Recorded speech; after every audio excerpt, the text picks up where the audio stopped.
রাজনৈতিক দলগুলোকে বলবো, ইউনূস সরকার যে রাজনীতি শুরু করেছে, বড় বড় দলগুলো যদি তার রাজনীতিতে পা দেন, বাংলাদেশের ভবিষ্যৎ অন্ধকার।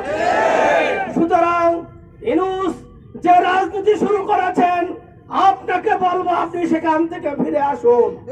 এদেশের জনগণ মনে করেছিল আজকের জামাত ইসলামী সহ আন্দোলনরত ৮ দল ঐক্যবদ্ধ ভাবে যে ৫ দফা দাবি দিয়েছিল, আপনারা কিছু দাবি মেনেছেন, মৌলিক যে দাবি সেটা আপনারা মানেন নাই। সেটা হলো যে গণভোট জাতীয় নির্বাচনের আগে দিতে হবে। আপনারা কি করলেন? রাজনৈতিক ময়দানে একটা বিশৃঙ্খলা সৃষ্টি করার জন্য আগামী নির্বাচন অনিশ্চয়তার দিকে আপনারা নিয়ে গিয়েছেন। সুতরাং আপনারা যে সিদ্ধান্ত নিয়েছেন জাতীয় নির্বাচন গণভোট একদিনই হবে, এটা কোনোভাবেই যুক্তিসঙ্গত হতে পারে না। একই দিন যদি জাতীয় নির্বাচন গণভোট হয়, কোন কারণে যদি ২, ৪, ৫টা সেন্টারে নির্বাচন নিয়ে কোন ধরনের ঝামেলা সৃষ্টি হয়, তাহলে আপনারা কি সমাধান দিবেন? এই সমাধান কিন্তু আপনারা দিতে পারবেন না।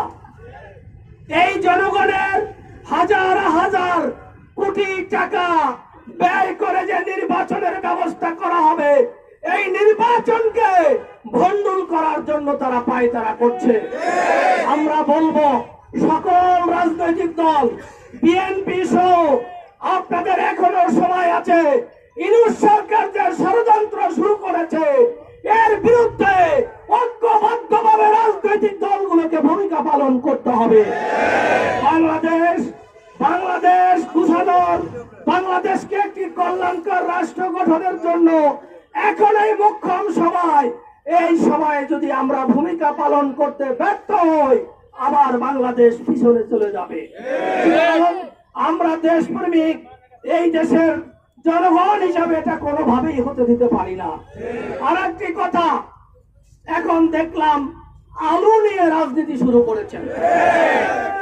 জনগণকে ভিন্ন দিকে প্রবাহিত করার জন্য এই জাতীয় ষড়যন্ত্র শুরু হয়েছে।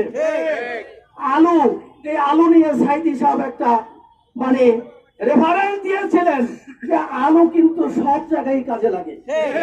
আলু গোশতে দেওয়া যায়, মাছে দেওয়া যায়, আলু ভর্তা করা যায়, আলু ভাজি করা যায়। যারা আলু মার্কা রাজনীতি বাংলাদেশে করেন, তাদের মাথায় আলু ছাড়া কিছু থাকার কথা নয়।